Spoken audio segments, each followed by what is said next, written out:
What's going on, y'all? So we are back again for another episode review of the Belle Collective, season 1, episode 6. Girl, what's this called? Sage and Champagne. Okay, so let's just get into the episode. Girl, okay, I'm gonna be honest. I was a little. The review may be all over the place and I might forget some things. I apologize for that in advance because Ashley is not about to go back and watch because I'm tired. And I don't know, I was distracted. I was doing something like I was up here. I'm doing a whole bunch of stuff at once. So I'm very busy over here trying to get some things together. But this today has just been a day. Like I've been busy doing a whole bunch of shit. Like it's just crazy. But anyway, we gonna get down to the gist of the stuff that I really want to talk about in this episode. So Letitia and Latrice meet up. Okay.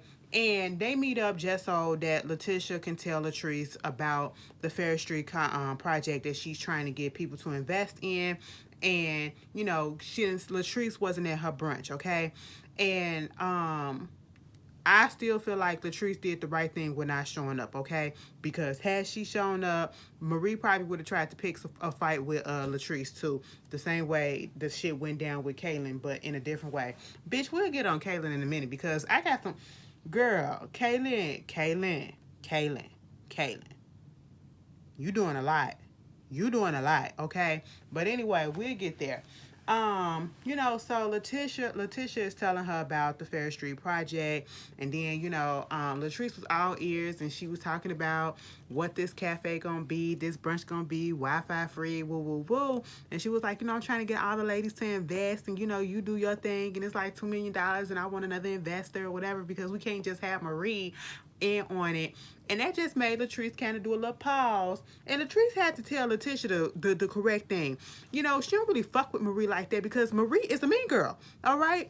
And Letitia's like, she's not mean. Once you get to really know her, she's really a nice, sensitive, sweet girl and all this stuff. No, that bitch is a bully. Okay? I'm sorry. I thought I was going to actually like Marie for some reason. I thought just something about her just drew me to her when I first saw the preview of what was going on, with this show. And I'm talking about the whole super trailer of the show to get a gist of what was happening. And for some reason, I was drawn to Marie. Okay, I was drawn to her, and then it's so disappointing when you drawn to somebody or you've known somebody. I've never known this lady before, but I'm just saying in general, if you're drawn to somebody and or you've known somebody before they get on the show and then you see them on a show and they acting completely different than what you thought or what you knew of them, it's a turn off. It's a put off, okay? And that is exactly what Marie is. I said Marie is not only a mean person, she's a bully at that. You know what I'm saying? She's a Bogart type of person. And so, Letitia was trying to take up for her friend or whatever. Meanwhile, Antoinette, she's out here trying to, have this housewarming party, like a saging party, for her home because she got rid of the stuff from her ex-husband. It's like bringing new life, new energy, into the room, positivity and everything. And she wanted to invite everybody, and at one point she told Kaylynn that she invited Marie, but Marie basically sent a long ass text message as the reason why she can't come.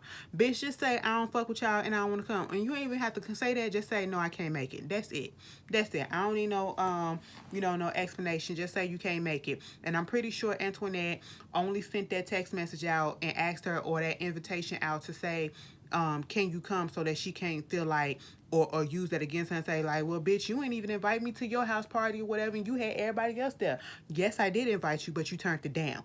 So there it is. You know what I'm saying? So you can't say that I never invited you or anything. I didn't offer you an olive branch, because if you invited somebody to your home, that is major to me. Okay, that means that we're making steps. Because me personally, if I have to really like you, and that's whether on a friendship level, that's the really on an intimate level or whatever. I have to really like you. I have to really fuck with you. I have to really feel your energy and connect with you and vibe with you before you step foot in my house. Okay? Because I don't want that negativity. I don't want that bad spirit. I don't want that bad energy in my house. And Antoinette, you dodged the bullet without having that lady up in there. Now, Marie, I guess you just gonna paint yourself as the villain up in this show, okay? That's what you just gonna be. You the one that everybody loves to hate or loves to dislike, okay? Whichever one you want to call it. So while Antoinette was talking to Kaylynn, okay, she had these black doctors come in, and I like what they was getting at, and talking about how we need more room for representation, and she brought Kaylynn in at the same time. And I was sitting here like, you know Antoinette is one of those people that likes to include all her friends in everything, whether or not they need to be there or not. That's what it seemed like, okay? Did Kaylynn really need to be there with these black doctors or whatever? And I don't know. I don't think she did, but it went better than the brunch went, okay? And Kaylynn, she just,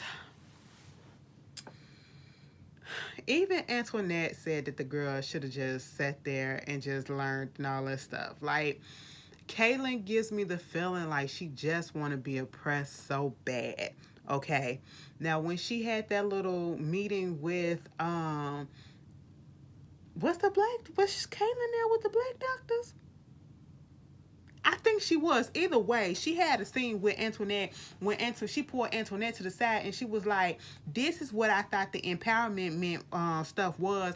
You know what I'm saying? She was like, I've never understood what you meant when you came from the point of view saying that, you felt out of place, or you felt certain way, and lack of representation or whatever, and being put down and all this stuff, or whatever the fuck she said.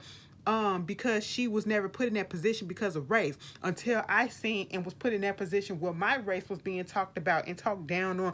I said, bitch, when she said that shit, I kind of blanked out. I said, I'm looking at the TV like, Kaylynn, girl, shut up, okay? You want to be oppressed so bad. Wasn't nobody putting your race down, okay? They were just telling their experiences. It is not their fault that you couldn't understand that, and you couldn't see exactly where they was coming from. And they were not, once again, they were not generalizing, saying all white people are like this and all white people are like that, because not all white people are assholes. Not all white people are racist. Not all white people would do some prejudice ass shit to you like that, okay? And, you just couldn't take the heat, and your privilege starts showing, okay? And you want to be a woe is me type of bitch. And I just didn't really like that, okay? Moving on from that, later when they went to her apartment, to her home to stage the home, they asked, was Marie gonna be there? Antoinette said, no, I feel like she's a mean person or whatever. She said some negative things about her. And then you got Tambra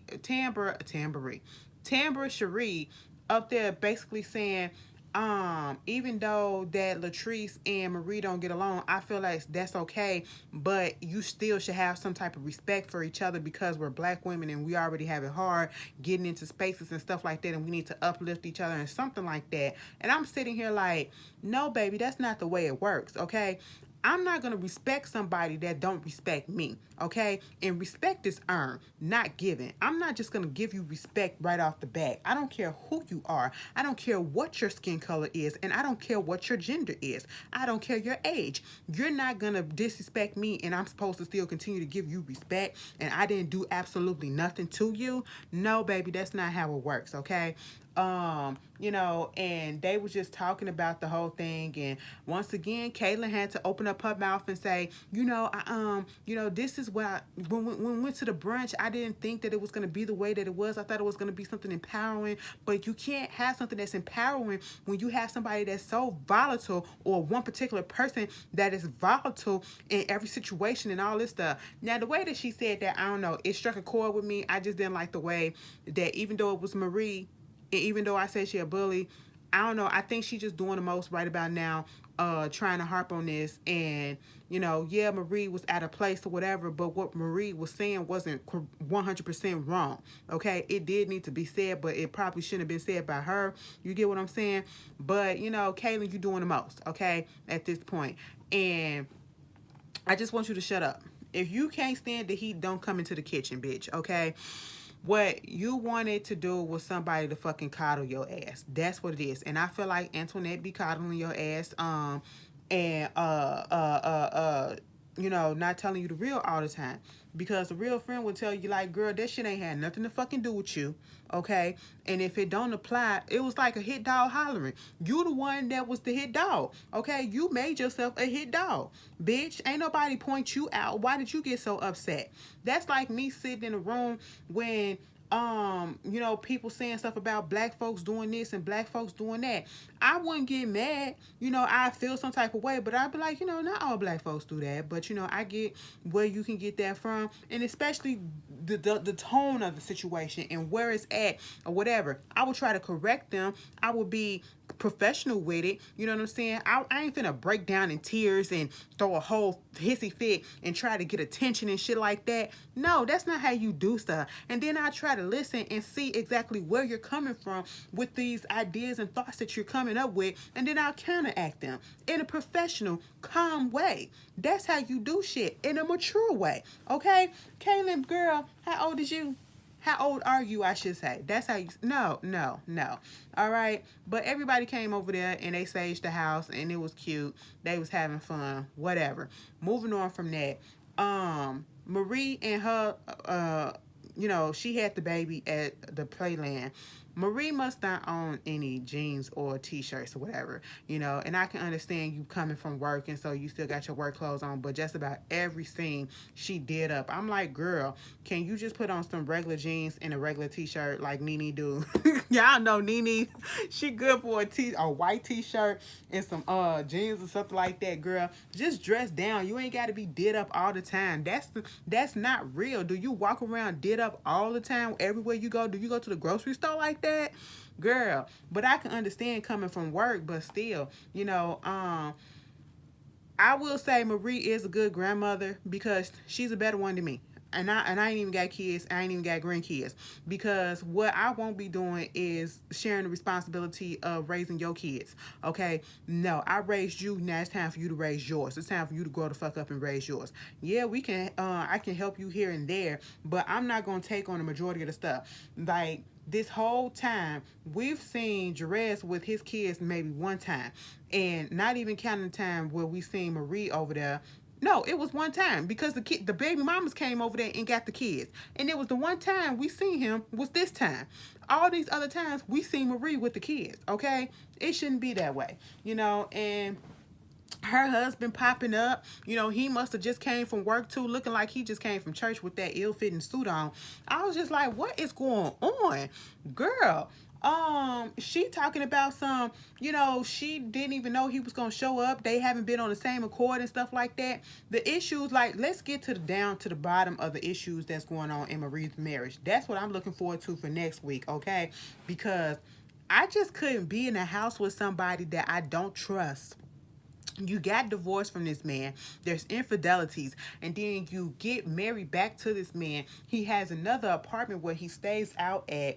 And, you're just okay with it. You may feel some type of way, but obviously you don't speak up enough to get it through his mind that that's not right and that you're hurting me when you leaving out the house and you're not coming back for days, even when we're getting into it. And I don't know what's going on. You could be out there drinking. You could be out there doing drugs. You could be out there fucking another bitch or bitches, okay? I don't get down with that shit like that. I said, see, Marie, that's why you act the way that you act, girl, because your home ain't clean.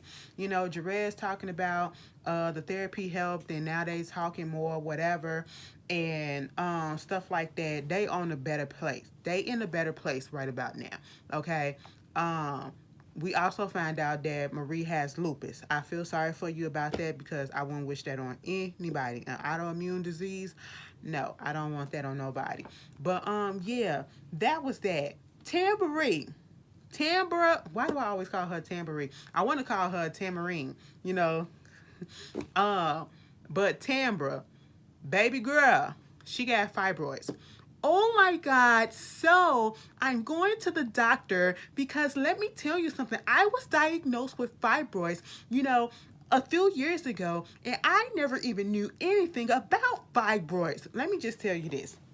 I got what it is about Tambra that annoys me.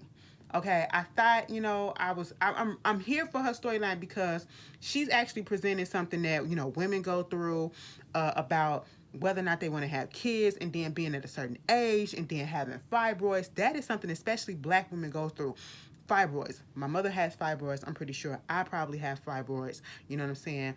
My sister has them. You know, it's just an issue that's a lot of black women go through. Okay, and I love the fact that they're bringing awareness to it. You know, and they was talking about the size of the fibroids, her fibroids, and came back. One of the fibroids is almost as big as her uterus, and you know that'll cause miscarriages and stuff like that. And basically, she'll have to have surgery again, especially if she's thinking about you know, having kids or, you know, producing eggs and stuff like that. Okay, fine. That I love that little, you know, tad bit. But the thing about Tambra that irks me is her voice. Okay?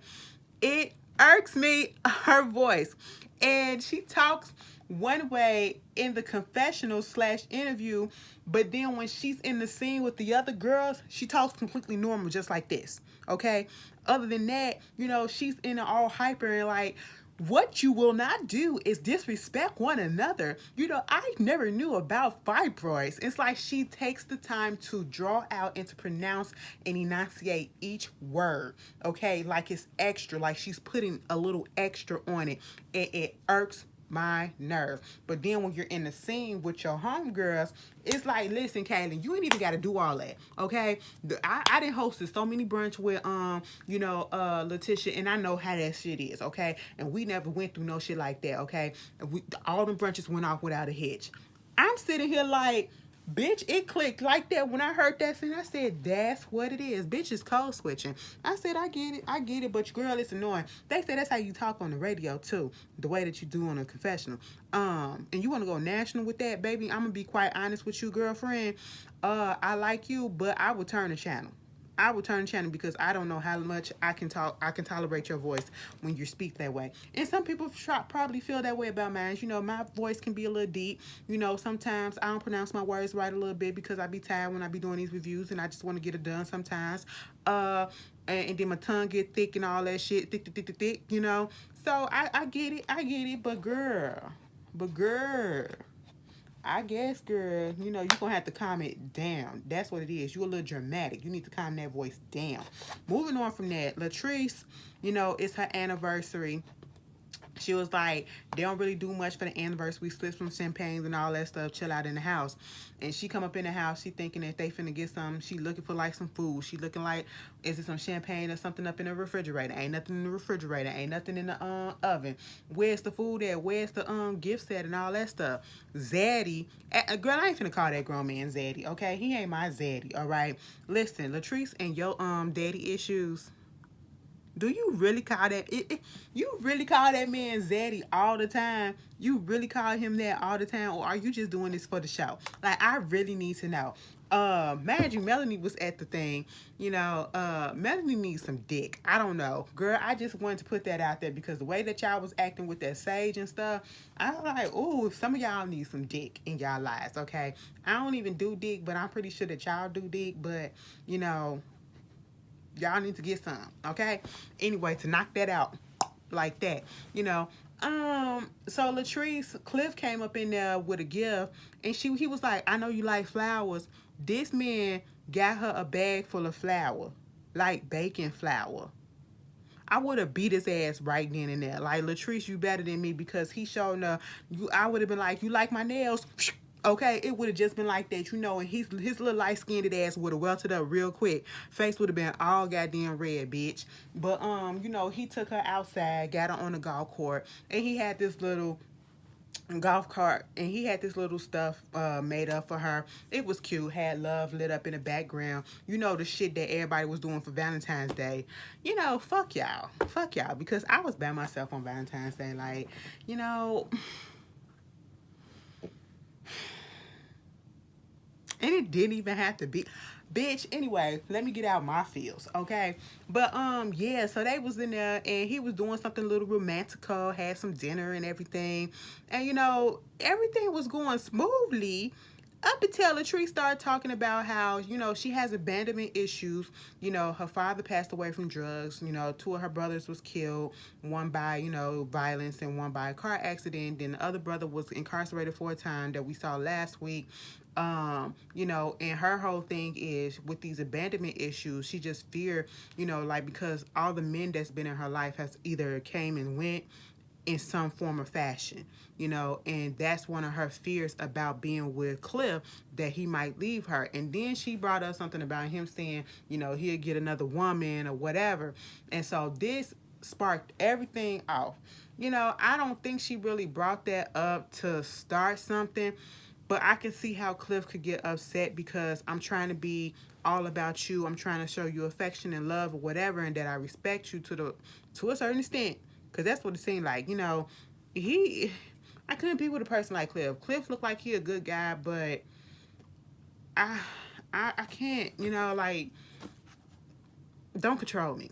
Don't control me. I'm not gonna report by every goddamn move to you, okay? And I'm not gonna answer every fucking phone call when you call, okay? You know, it's not gonna happen. That's probably why, girl. Let me shut the fuck up. That's probably why I'm in the situation I'm in now, okay? But anyway, cause I'm too goddamn stubborn. All right. But you know, when that happened, you know, he gets upset because he was like, why would you bring that up, and why would you ever think that, why would you say that, and he storms off. So she feels some type of way, and then to make up for the, I guess it was probably like a couple of days later, she threw a little dinner, surprise dinner for him, and apologized. And that's all that it was, and tried to explain where she was coming from. But truth be told, you know, at first I was about to be mad at Cliff and be like, really, on your anniversary you just gonna leave like that? I would have sucked it up, okay? I would have sucked it up and said, you know, baby, you shouldn't have said no stuff like that. I would have tried to hear her out and see exactly where she was trying to come from. But, you know, emotions run wild and, you know, shit like that. So I understand it. But, you know, she apologized. She explained herself. He listened. He forgave her. She made up for it. Let me just tell you this, Cliff, you got a good woman right there, because Ashley wouldn't apologize. I am stubborn like that, girl. Let me tell you something. There is been, you can ask, I ain't trying to put my business out there. Like, girl, I be, it's because these people that I can talk about, I don't know if they want their business put out there, so I don't want to put the business out there, but it's involving me too. But there's been some times that I know I done fucked up, and I'm not gonna admit that I fucked up, okay? I'm not gonna admit that I fucked up. I'm not gonna admit that I'm in the wrong, and I will flip that shit and make you seem like you the one that did it, and make you apologize for it instead of me, okay? I told y'all, I'm a little toxic. I can admit that. I got my flaws, all right? But anyway, that was the Belle Collective. Y'all tell me how y'all felt about it. And I always give y'all 4 videos when I think I'm not. I love that about myself, because I can talk so much. But anyway, y'all have a good night, and I will see y'all later. Bitch, I'm going to try this thing in the morning, okay?